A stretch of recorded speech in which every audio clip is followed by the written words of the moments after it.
This is Abba later, a few days after Shavuos B'Tammuz, okay? Almost Erev Shabbos, after the Shavuos B'Tammuz, the week following. And first of all, I would like to dedicate what we're going to discuss, which has to do a lot with the Beis Hamikdash and the future of the Jewish people. I would like to dedicate once again to Dr. Lion Mandelkorn of Pittsburgh and his wife the next item that I'm going to record, and perhaps even the one after that, because they were helpful to my father through the years when he was there in Pittsburgh, and they preserved the Rambam, the Yad HaChazokah, that my father had written his notes on, and which could have just disappeared into oblivion, except for their putting very special efforts into keeping that edition, which they kept for many years.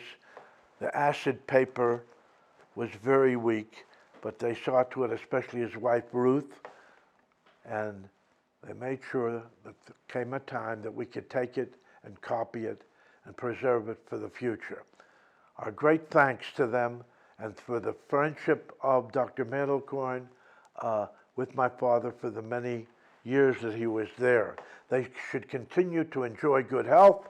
Tomorrow we'll be hearing some good news, I hope, that the operation that's going on today, the procedure was successful, and he should have many years of good health and happiness with his wife Ruth, that is Dr. Lion Mandelkorn, and enjoy their descendants and the simchas and the good works of their family.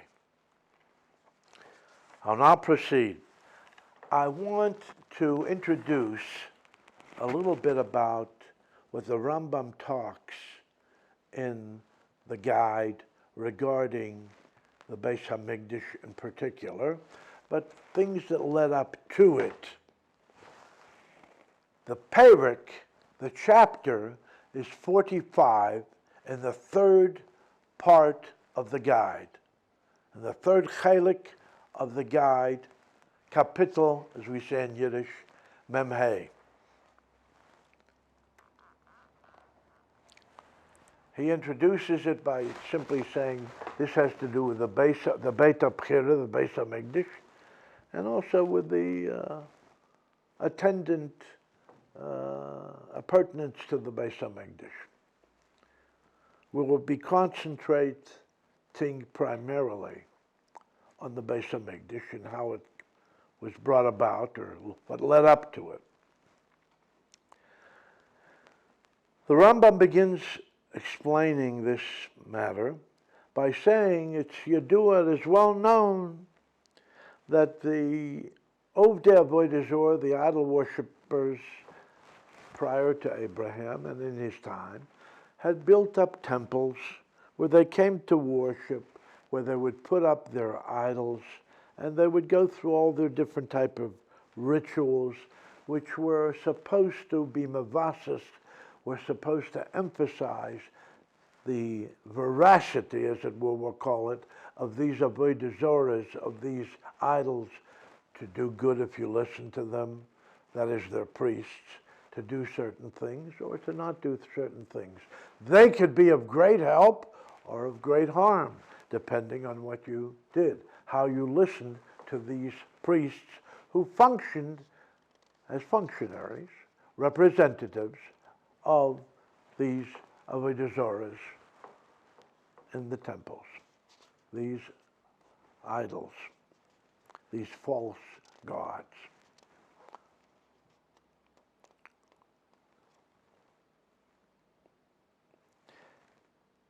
He says that, he goes on to explain that Avram Avinu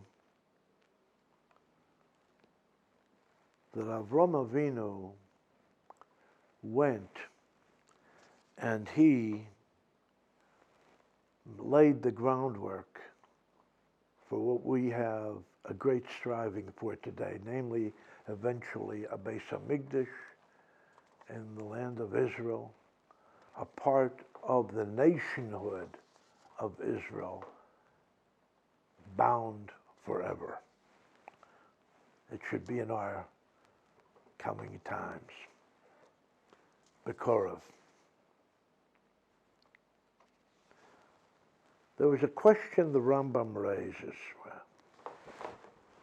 How is it that in the entire Torah, this very central issue of the Beis Hamikdash, its place, exact place where it would be, isn't mentioned?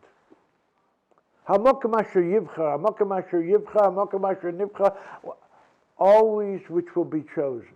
Never, ever specifically put the most important place in Judaism, in world history perhaps, together with Sinai, okay? How is it that it isn't mentioned?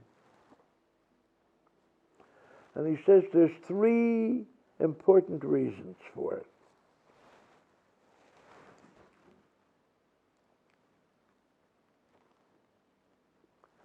If, he says first of all, Yachziku b'ei ha'amim v'yalochmu olav milchome kosher kasher yodu shamokim hazeh matoras haTorah mikol ha'olam. If the nations of the world will know that this is the most important place, they'll try to grab it.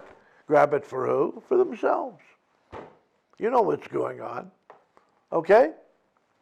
And afterwards, the second reason, after they get it, V'asheni shelo yashchisu oisam shehu b'yadeim ato v'yaharsu k'chol yecholtam. In his time, you know, the Crusaders has taken over that place, etc. They had a big fight over there with the Muslims, whatever. But it still applies today, very much so. Okay? They will make every effort to destroy the connection in particular that we have with that place. Then they can dispense with it maybe later, after they get rid of us, they think. Okay? Good luck, not or bad luck is what you're going to have. I meant, but Loshin Seginoyer, you'll never succeed in getting rid of us. Anyway, the third reason is a beaut. It's Yosef Chashuva than what we just said, which seems to be very, very chashuv. Very, very important. He says this is even more. Kedei shelo yichvakesh kol shevet shehezeh benachaloso v'yichbosh oso v'yiyasham min ha'machlekes v'aktota k'moi she'ira bedrishis ha'kehona. It'll be just like the good old days when Korach came along and wanted that he should be in charge. He should be the big cheese, okay? That's the kind of situation you can have. Let's not get ahead of ourselves. Let the process work itself out in a way that everybody will be more understanding of what the reality should be, okay? Therefore, the Torah doesn't mention the exact place for three good reasons, three chokhmas, three wise reasons, okay? Divine chokhmah, imparted to us through Moshe Rabbeinu. Then he goes on to explain what it is that we can learn or must learn from this Beis Hamikdash. What is it teaching us? What is it telling us that we should not be like the previous generations? What is it implanting in us? The ways of Avram, Avinu, Yitzchak, and Yaakov. What is there?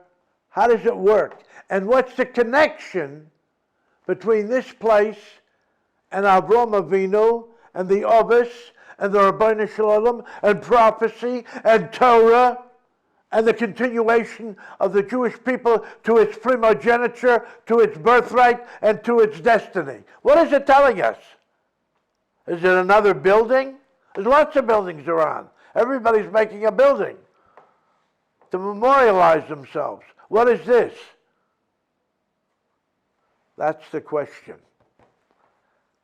I would like now to proceed on these questions and try to explain in the coming video, immediately after this one, what the Beis Hamikdash teaches us and why we might even want on Tisha B'Av to look into this parak of the Moreh. It might quite be mutter. I'm not saying it, but I asked an esteemed halachic authority to perhaps allow this. Can we allow it? Because we should know what we've lost. We have to know what we have lost, because in our time, the answer may be there for us to read, you see, and teach us what we have lost and also what we should strive to achieve.